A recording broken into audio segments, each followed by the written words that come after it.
Jermaine Dupri was live. I'm like, oh, that's cool. I never really see him going live. Let me see what he's talking about. So he was talking about AI and how he feels about AI regarding music, not AI as a whole, but AI regarding music and how he feels about it in his ways, right? And so I just recently came from an AI tech conference in October. And to me, AI is the bee's knees. Like it is everything. It is beyond what some people are saying or seeing it to be. It's like way bigger than that. So I was like, so as he was talking, you know, how when someone's live and you can engage with their live, whatever. And I had said, you're packaging it way smaller than it really is, right? So I guess that caught his attention. It caught his attention. He was, but so I wasn't sure if it was my comment that caught his attention or what. But as soon as I posted it, he was like, "Oh, okay, you seem like somebody that want to come up and talk about it. Like, let me bring you up." And I'm thinking, is he talking about me? Because it's early morning. My voice ain't even voicing the way it's supposed to voice yet. Okay, I'm still looking fresh out the bed. Okay, like oh my god, if I pop on, is the camera gonna pop on, bitch? I was like, what the hell? Thank goodness for whatever reason something happened. He wasn't able to connect. Everything muted. I didn't get any like notification or anything, so I just figured like maybe he was talking to somebody else. Anyway, he ended the live. He came back on the live, so we rejoined him on his live, and he was like, "Oh, I'm sorry. I was trying to bring up this woman who was saying that I was packaging AI smaller than it really is." I'm like, "Oh my god, you're talking about me." And so he was like, I'm trying to find her, this, and the third, whatever, whatever. But I'm steadily still like, commenting in the chat or whatever and stuff. And he's talking and everything. And then he sees me in the chat. He was like, oh, there you were. He was like inspirationally motivating, because that's what I am on now, Instagram. He was like inspirationally motivating. You didn't want to come up and say anything because I was trying to bring you up. And I'm like, I mean, I would have, as long as I can make sure my camera is off, because you ain't about to see me fresh out the bed, JD. Okay. Because I guess basically there's a woman who got a like $1 million record deal for an AI generated artist that she created. Like she created the artist, and the artist, the AI song thingy-majiggy, what else do you call it, right? She fed it the words, like it's her poetry, the music, everything about this AI artist is what she created. It's her art. I do want to talk about it, and there's a couple of things. One is that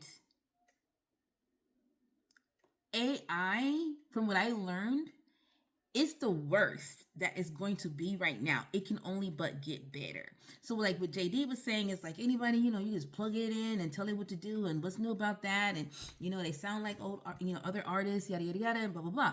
And like, I get that, right? Because that is, you as an artist, you would feel like that is insulting.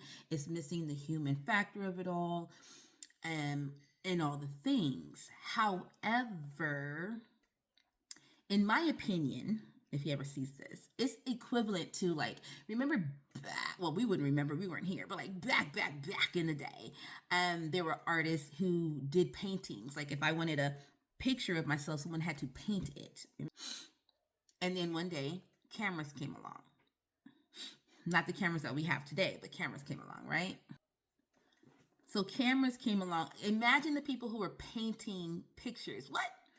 I'm over here painting. I can make it look just like the person, and you're just gonna go get this thing called a camera and take the photo? Like, that's crazy, right?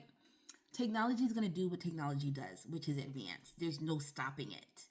There's no stopping AI right now. You can't be mad about it. When it comes to the music industry, although I understand where Jermaine Dupri is coming from, at the same time, the music industry is not fair. The music industry is heavily measured upon marketability, like whatever is marketable, right? So if a person can sing, but they're not marketable, they're not going to get pushed. They're not going to get seen. They're not going to be heard. They're not going to exist in the music world. You have to be marketable. When people come into the music world, how they looked upon signing that music deal versus how they look on the music videos, it's not the same person. They are developed. They are styled. It is all about the marketing. We need this person to do the music video so we can sell, sell, sell. And that person, be a female or a male, oh, they got to eat a certain way, exercise a certain way, act a certain way, behave a certain way, media training, all the things that's necessary, because at the end of the day, the record company does not want you to be a tax write-off. They want you to make money, and the only way they're going to do that is if you're marketable, right? And when it came to music, right, even though we love the music, when we were younger in the 80s and the 90s and the early 2000s and whatever, and you see the music videos and you see the rappers, and they're in their like fancy sports cars, and they're at the mansion, on the pool, and all the things, and it was a facade. It was a facade. It wasn't real. Like, we learned later on, like, the TLCs were broke, and these people were broke, and those people were broke, and people weren't getting their money, but the record company got their money, and yada yada yada. And the record companies needed these music artists to look a certain way in order to create this royalty effect, or this worship effect from fans.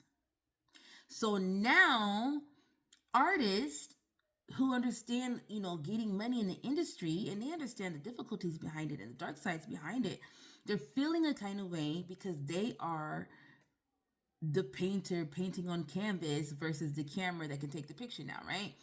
In today's world, the woman got that contract for millions of dollars, supposedly, because she created an image.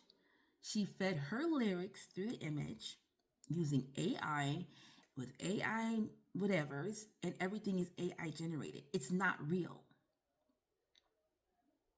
But the woman behind the creation is real. Okay?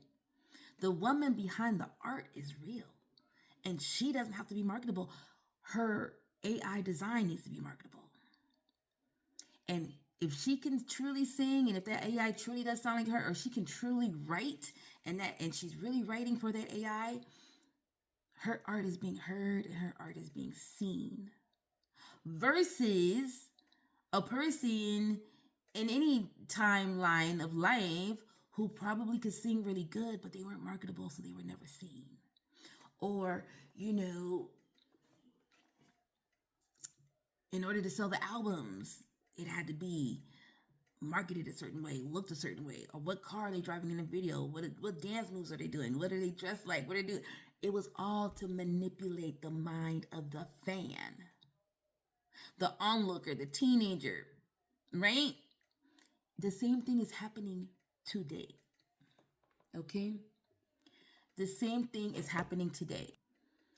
Even today with music, it's all like the controversy of it all. I bet you we're never going to have an AI female rapper and another AI rapper really going at it to create chaos, right? AI doesn't have feelings or emotions or anything like that. It's just how it is right now, but it's going to evolve and be better. But it's taking the sting out of what an artist has to go through to be seen. And that's what I kind of wanted to talk about. Bye.